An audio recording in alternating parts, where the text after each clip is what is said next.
Hi folks, Canadian Prepper here. So today on the channel we're going to be doing the third installment of the interview that I did with Marcus of the YouTube channel Fresh Out, Life After the Penitentiary. You're going to want to go and subscribe to this channel if you want to learn about American prison culture. In addition, if you want to know how to survive in prison, if you get the book thrown at you for doing something you probably shouldn't have done, or if perhaps maybe you were wrongfully convicted, whatever the case might be, if you want to learn everything about prison, go and check out that channel. Marcus will hopefully answer some of the questions if you have them. So we left off our topic talking about the different types of prisoners that got released into the public, what the consequences would be for the prisoners and the public. In this video, we're going to steer the conversation in a different direction towards the issue of tribalism and race. So here's one of the questions I asked Marcus. In the prepping and survival community, people brainstorm ideas about shit hitting the fan, meaning the absence of rule of law in the case of societal breakdown. Essentially anarchy. Well, by some people's standards. Preppers imagine a Mad Max world that in the absence of law enforcement, society would be run by warring tribes and gangs. This seems very similar to how prison becomes organized. Do you have any thoughts regarding this? Now, there's a variety of different specific questions I could have asked with this, but I just wanted to put that out to Marcus and see what he had to say. So let's hear his response.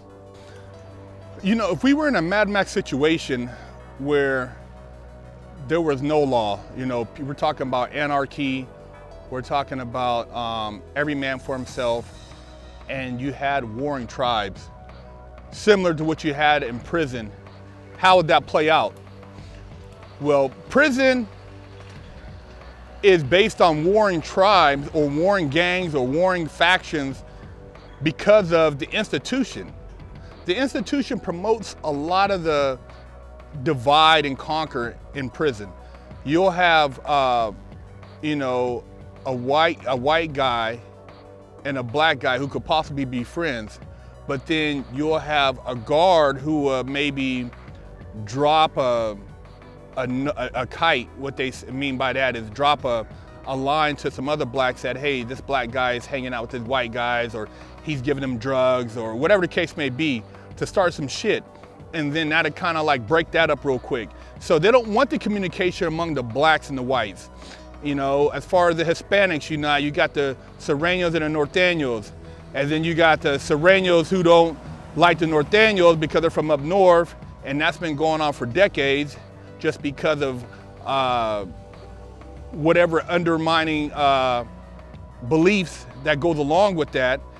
And a lot of times, you know, guards, you know, they'll put certain individuals on the yard to cause certain situations, and there is no dialogue between the Norteños and the Sureños in the pen.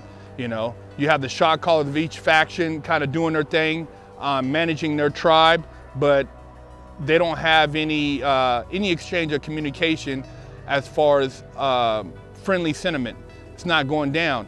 Same thing with the Sureños and the blacks. They can't socialize with the blacks.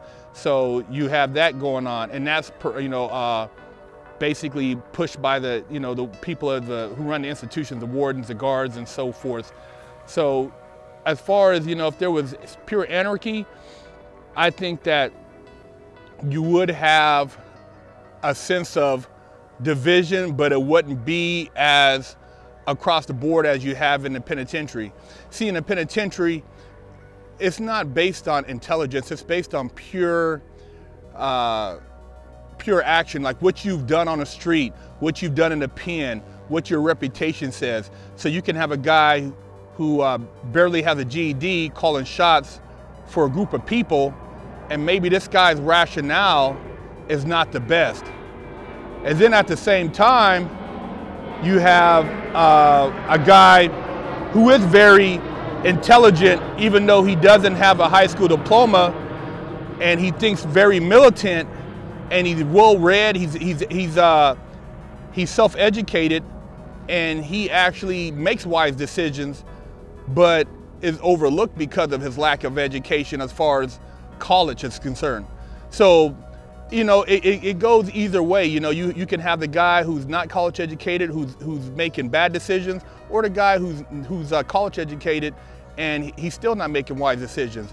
And so as far as the division on the street, you would have, I think, a lot more unity than you would have in the pen, and you'd have a lot more dialogue among the races.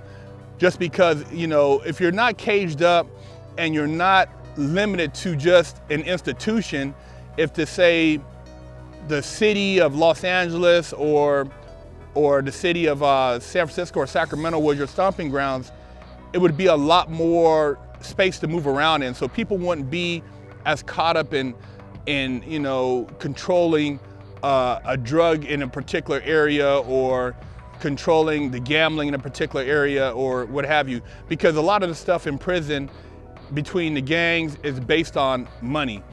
You know, who's selling the drugs, who's bringing in the drugs, who's controlling the gambling, the loan sharking, things of that nature, because it's all survival. You know, you're trying to eat, you're trying to provide while you're in there, send money to maybe people on the street.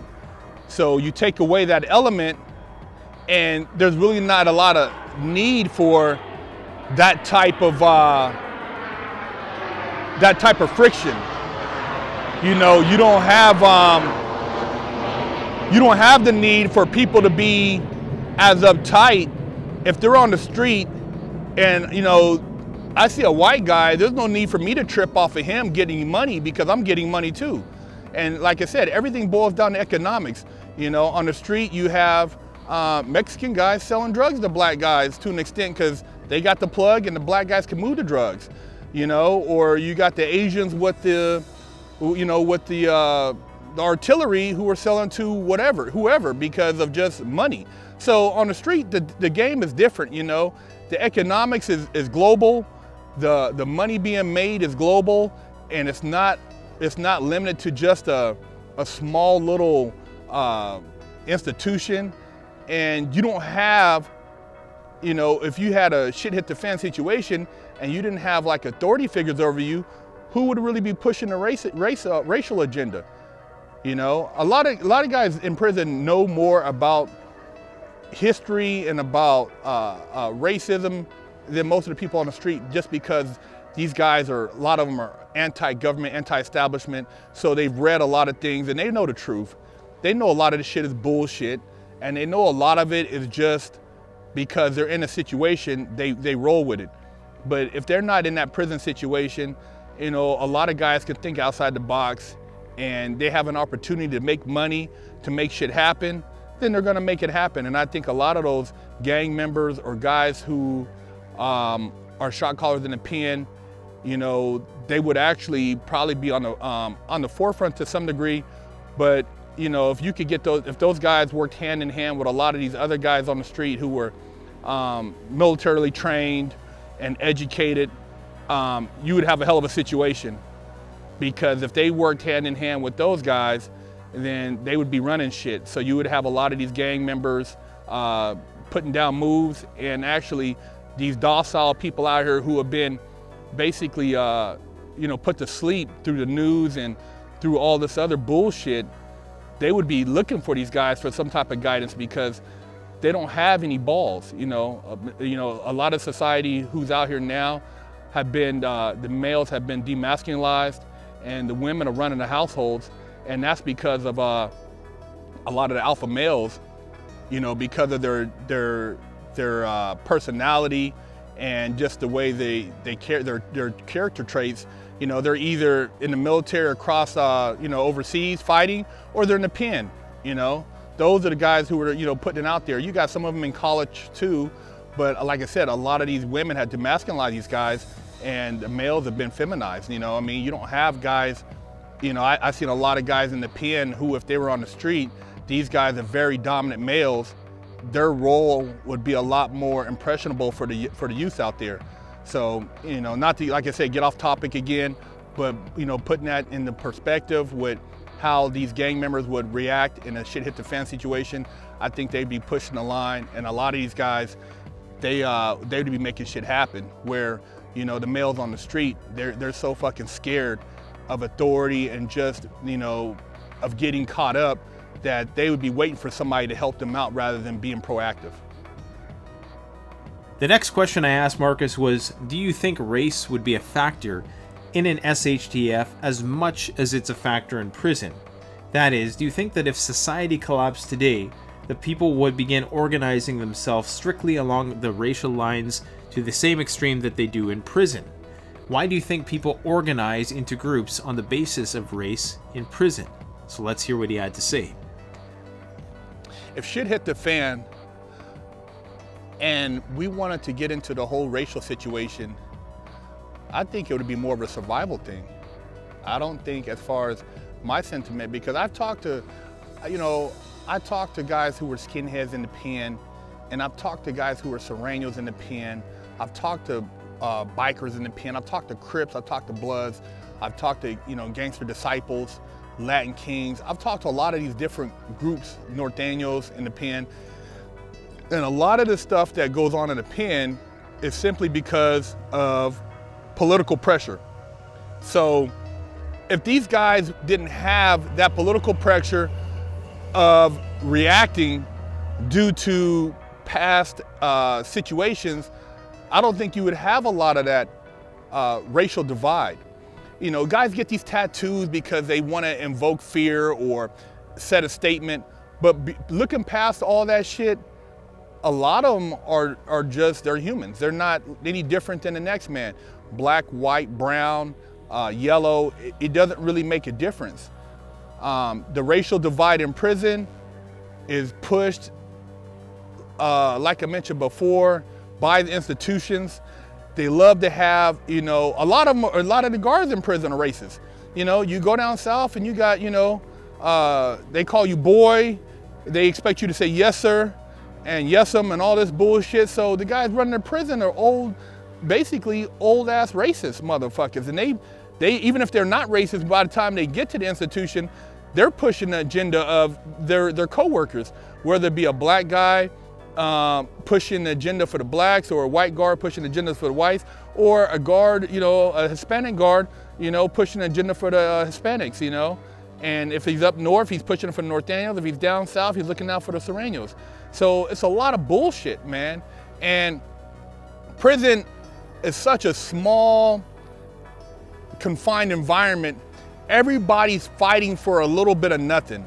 You're fighting, you're amongst 2,000, let's say, inmates, and you're fighting for control of the drug trade, heroin, cocaine, weed, cigarettes, alcohol.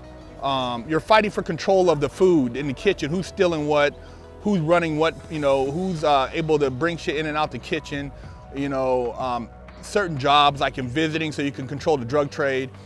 Gambling, you got gambling tables, and whatever gambling tables has the best, the better odds, or the more money behind it, they can do more betting.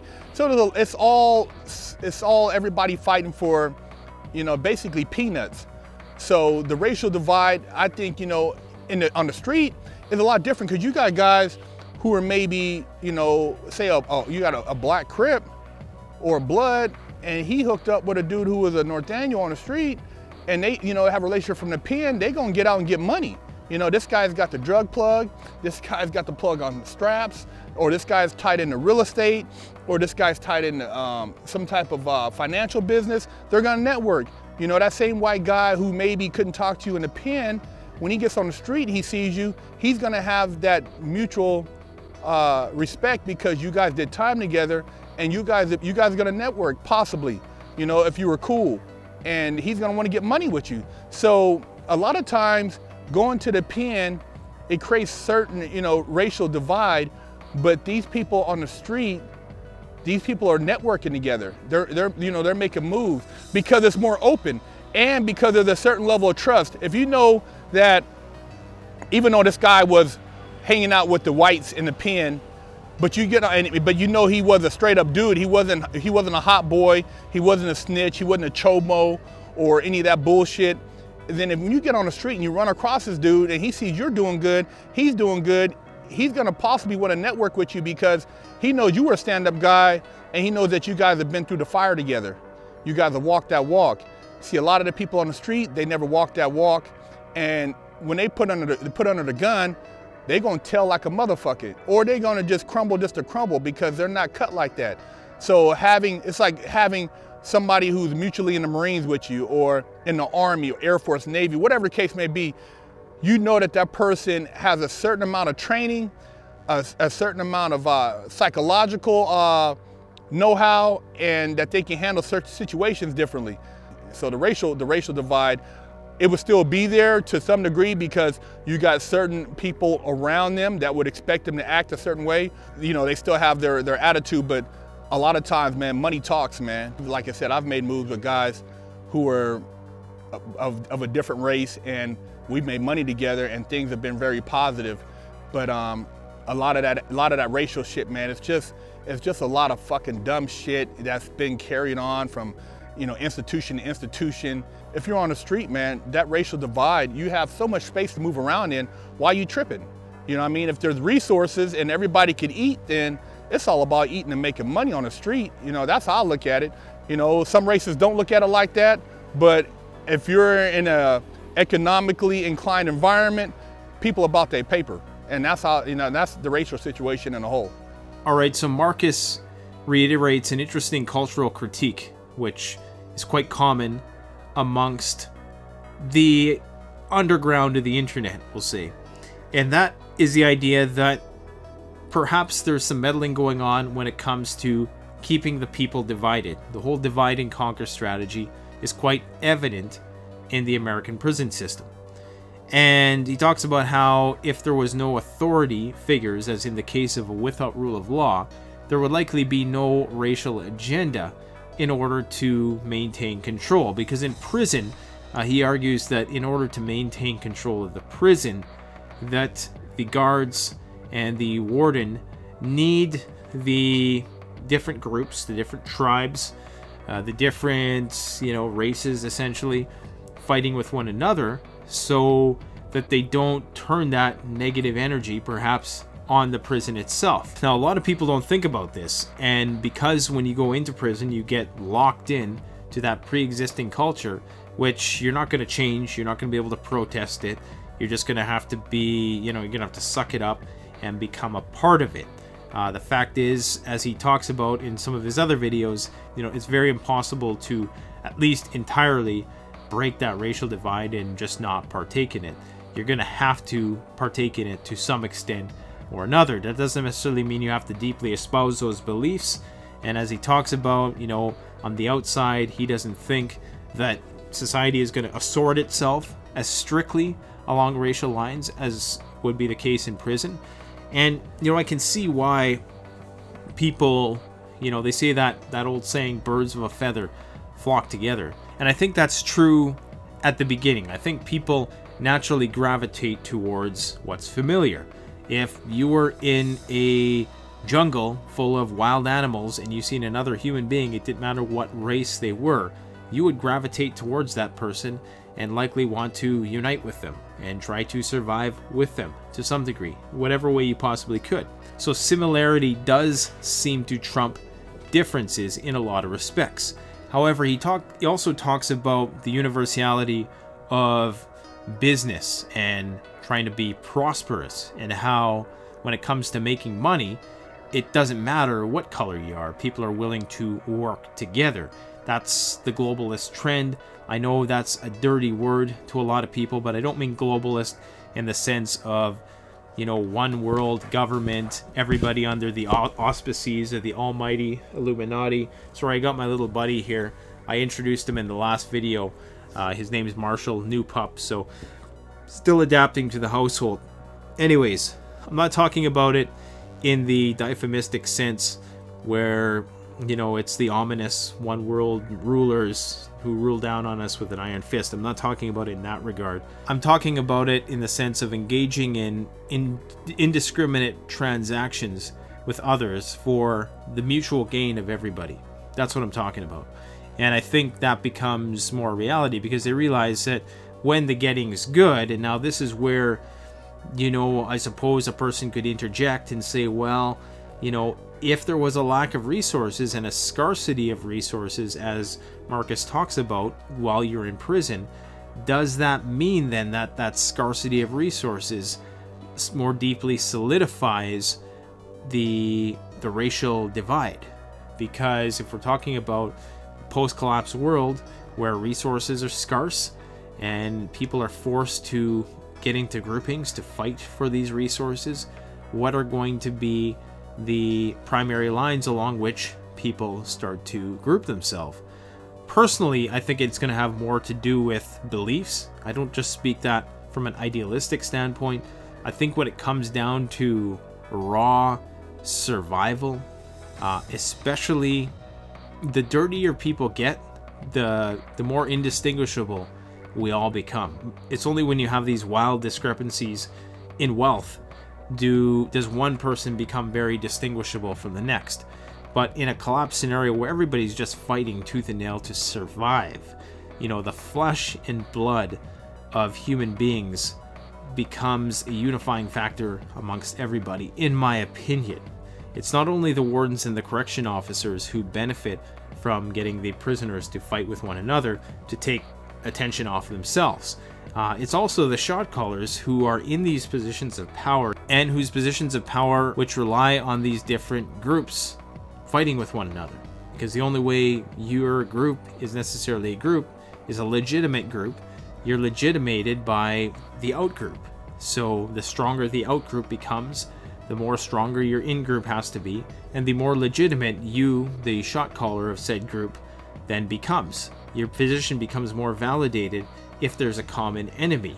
It's like if there were no enemies to our state, you would be less likely to need a very emboldened state in which power was taken away from the people. And you can extrapolate that in a variety of ways, whichever you want. Of course, what that translates into on a global geopolitical level is that states, nations, need external boogeymen and enemies in order to make that state more powerful. Let's not go down that rabbit hole though in this video. We'll save that maybe for some other time. But what might likely happen, because I don't believe it's necessarily in people's nature to be very hard line in terms of their racial divisions. While I think that there's a tendency to gravitate towards that, I don't think it's as exclusive as a lot of the extremist groups today present it. I think that it's a lot more fluid. I don't think the tendency of any group is towards homogeneity. I think most groups are absorbing different aspects of different cultures while retaining their own identity for the most part, but there's an exchange with other groups.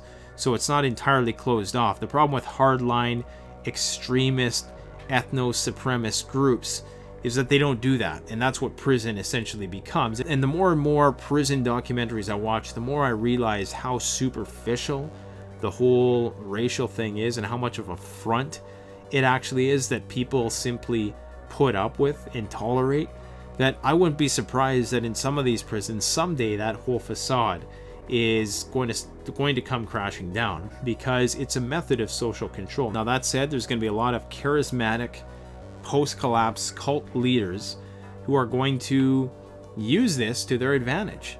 They're going to want to galvanize their people around some really low-level human trait that is very easy to distinguish. So patriotism is not the easiest thing to distinguish. You can't tell just by looking at somebody whether or not they're an American, or whether or not they're a Christian or a Muslim. To some extent you can, but race is probably the most pronounced next to sex in terms of identity politics.